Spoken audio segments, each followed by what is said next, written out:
What happens when punishment goes beyond justice and becomes pure cruelty? In ancient Egypt, thieves and traitors faced horrors that went far beyond a simple execution.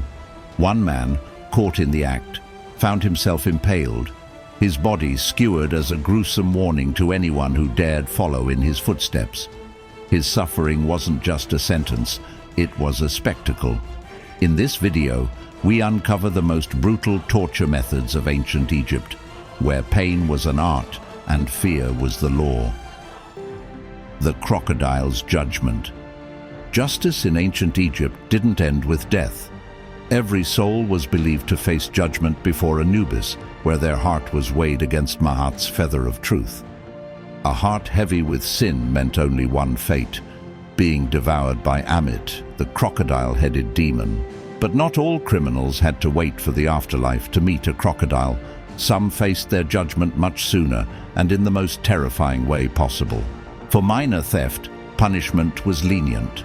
Thieves were fined, forced to return what they stole, and made to swear never to steal again. But for repeat offenders, mercy ran out. Those who dared to break their oath faced a punishment more terrifying than any courtroom verdict. They were thrown into the Nile, where real crocodiles awaited. Egyptian crocodiles were massive, aggressive, and revered. Some temples even kept them as sacred animals, offering them food and prayers. But criminals weren't granted such reverence. The second a condemned thief hit the water, survival was impossible. A crocodile's powerful jaws could crush bone instantly, and its signature death roll, spinning its prey with terrifying force, ensured a brutal and agonizing death. The message was clear: steal once, and you might be forgiven. Steal twice, and you became part of the river's deadly ecosystem. Impalement. For those who committed crimes beyond theft, treason, murder, or acts against the pharaoh, the punishments grew unimaginably worse. One of the most feared, impalement. Unlike swift executions, impalement was designed to prolong suffering. The condemned would be forced onto a sharpened stake, which was sometimes greased, offering a grim choice between slow agony and slightly faster death. There were two methods: vertical, where gravity pulled the victim down the stake, or horizontal, where the body was stretched unnaturally. Either way, survival was impossible. What made this punishment even more horrifying was its spectacle. Executions were public events, drawing crowds who watched in morbid fascination. Some hieroglyphs even depict impalements, ensuring the suffering was remembered long after the victim's last breath. Egyptian rulers understood the power of fear, and impalement was one of the most effective tools of control. But the next method on our list was even worse. It didn't just take a life, it erased a person's existence entirely. Burning. Fire wasn't just a painful way to die. In Egyptian belief, it was a fate worse than death itself. The body was crucial for entering the afterlife, and destroying it meant the soul was doomed to wander forever. Adultery was among the worst offenses, second only to grave robbing. Those caught cheating weren't imprisoned or fined.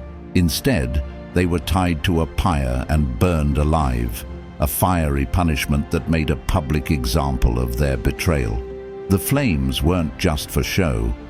They were a final declaration that this crime was beyond redemption.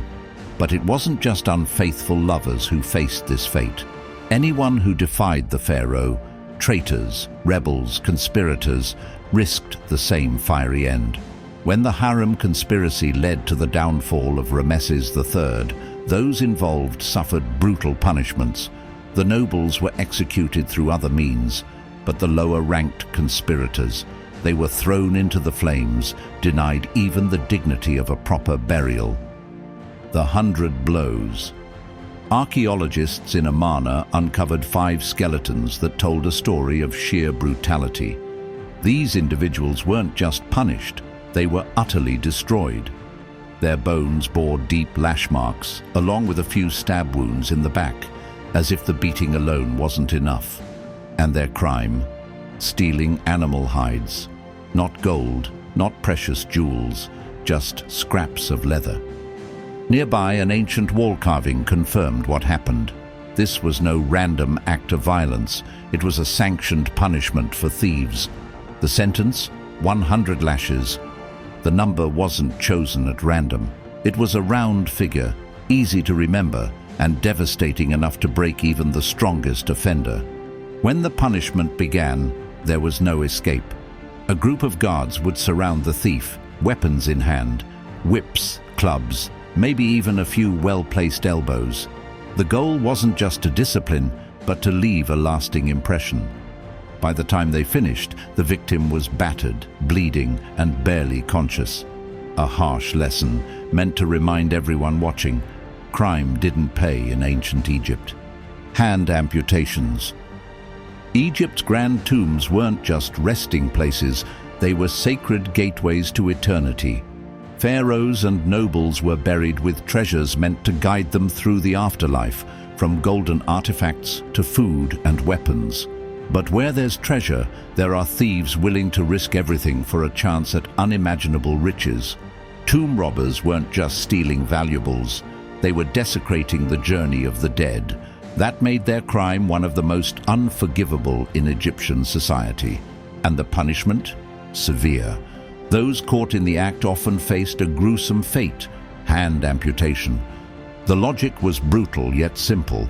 If a thief couldn't keep their hands to themselves, they wouldn't have hands at all. A single stroke of the blade, and their crime marked them forever. There was no second chance, no way to hide their punishment. A thief without hands could never steal again.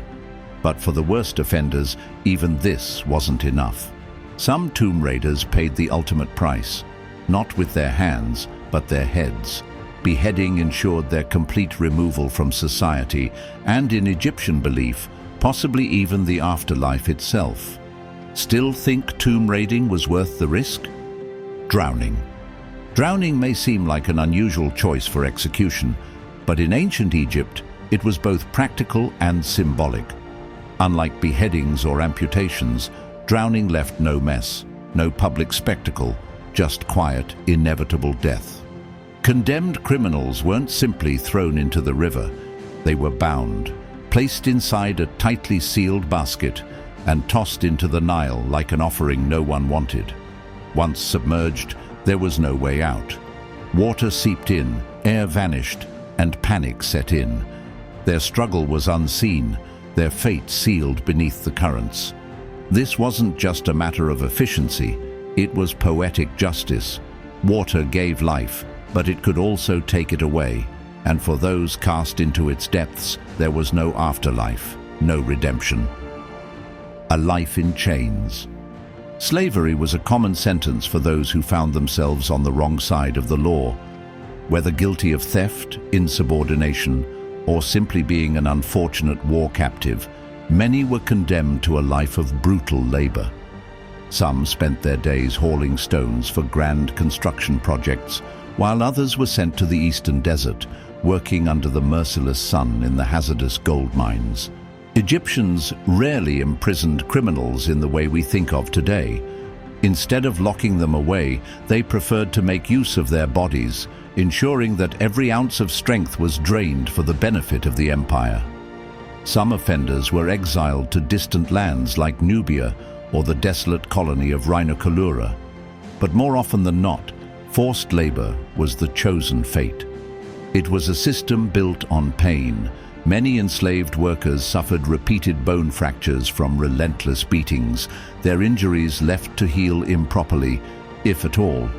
The lack of medical care meant that broken limbs often led to permanent deformities. In a society where power was absolute, suffering was just another tool to keep people in line. And as history has shown, Egypt was no stranger to using the whip as both punishment and control. Out of all the punishments on this list, which one do you think was the most brutal? Share your thoughts below, and let's see who can come up with the worst way to go.